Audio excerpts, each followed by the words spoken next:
Jangan lupa like, comment, subscribe, dan klik icon lonceng untuk terus update video-video terbaru. Assalamualaikum warahmatullahi wabarakatuh. Hai sahabatku, semoga sahabatku dalam kondisi sehat walafiat di bawah lindungan dari Allah Subhanahu wa taala. Kita sebagai peternak misalnya, karena ada di antara kita itu sebagai peternak, ada ternak ayam, ada ternak kambing, ada sapi dan lain sebagainya. Dan ternak-ternak itu kalau misalnya ayam tentu ada kotorannya banyak, di kandang itu banyak, sapi juga begitu, kambing juga begitu. Nah, pada saat yang sama bahwa pertanian kita ini kan kadang membutuhkan namanya pupuk organik gitu. Nah, pupuk organik itu diantaranya adalah bisa dari kotoran-kotoran hewan itu, dari kotoran ayam, dari kotoran kambing, dari kotoran sapi yang bisa langsung atau diolah gitu, atau diolah sesuai dengan teknologi-teknologi yang canggih. Pertanyaannya adalah kalau misalnya kita punya ternak lalu kotorannya banyak, ini kan eman-eman bahasanya begitu. Lalu ada orang datang, di saat yang sama ada orang datang, ini Pak, saya mau membeli kotoran dari ayam Bapak itu atau kotoran dari kambing Bapak atau dari sapi Bapak itu bagaimana? Nah, kita sebagai orang yang beragama, memahami kajian-kajian fikih, kadang bertanya, bolehkah kita menjual kotoran yang najis itu?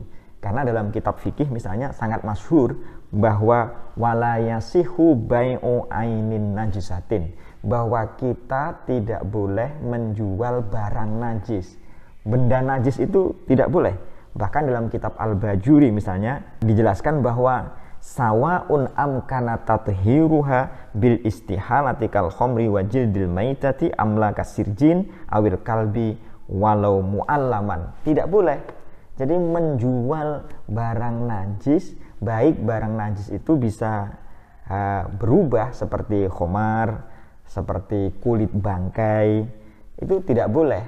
Termasuk menjual anjing juga tidak boleh karena najis. Nah, persoalannya ini kan eman-eman menurut mazhab Imam Syafi'i itu, mazhab Syafi'i. Jawabannya adalah bahwa dalam tradisi Syafi'i itu dijelaskan namanya tidak jual beli, tapi namanya naqlul yad, namanya pindah tangan. Wa yajuzu naqlul yadi anin najisi bidarahim, bahwa boleh kalau misalnya kita punya banyak barang itu, kita banyak punya kotoran, maka jangan transaksinya jangan transaksi jual beli. Bahwa jual beli itu tidak boleh barang najis tidak boleh dijual belikan dalam mazhab Syafi'i. Nah, caranya bagaimana caranya? Caranya namanya naqlul yad. Bagaimana naqlul yad itu? Caranya adalah wa tariquhu ayyakulal mustahiq lahu asqattu haqqi min hadza bikada fayakulul akhar qabiltu. Saya gugurkan kepemilikanku kotoran ayam ini dengan 100.000 uang yang kau miliki itu. Nah, lalu orang yang ingin memiliki itu mengatakan qabiltu, saya terima. Jadi itu namanya naqlul yad. Naqlul yad itu saya gugurkan kepemilikanku dengan 100.000 yang kau punya itu. Begitu sahabatku.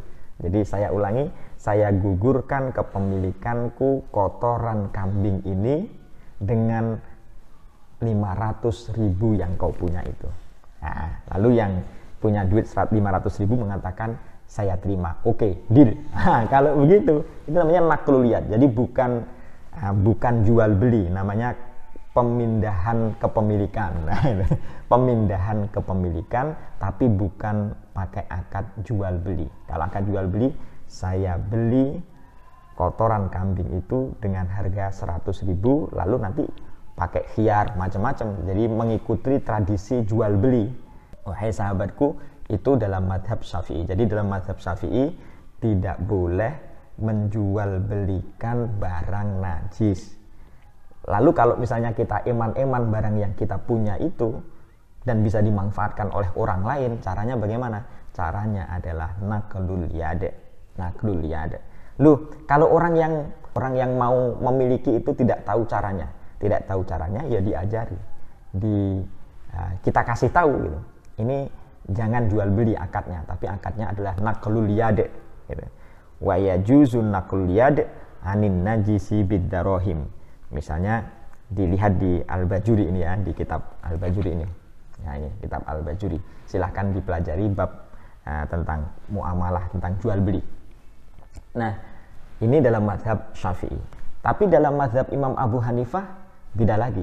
Menurut Imam Abu Hanifah, selama itu ada manfaatnya, maka jual beli barang najis tidak jadi masalah. Jadi kalau menurut Imam Syafi'i tidak boleh, tapi ada cara lain. Cara lain itu namanya khilah. Khilahnya adalah dengan naqlul yad. Tapi kalau menurut Imam Abu Hanifah, mazhab Abu Hanifah, maka tidak harus naqlul yad, tapi ya jual beli biasa. Kenapa? Karena ada manfaatnya. Selama ada manfaatnya, maka tidak jadi masalah. Nah, karena di Indonesia ini banyak mengikuti mazhab Syafi'i dan sangat mudah, tidak repot sebenarnya, hanya butuh pengetahuan saja, maka pakai naqlul yad. Eman-eman karena kita punya ternak, lalu kotorannya bisa dimanfaatkan, dan kalau dimanfaatkan kan lumayan bisa bermanfaat untuk sisi originalitas organik dari tanaman padi kita, dari tanaman yang kita tanam di sawah, di ladang dan lain sebagainya, juga bisa menjadi solusi bagi bertumpuknya kotoran di dalam rumah kita. Nah, demikian, semoga bermanfaat. Assalamualaikum warahmatullahi wabarakatuh.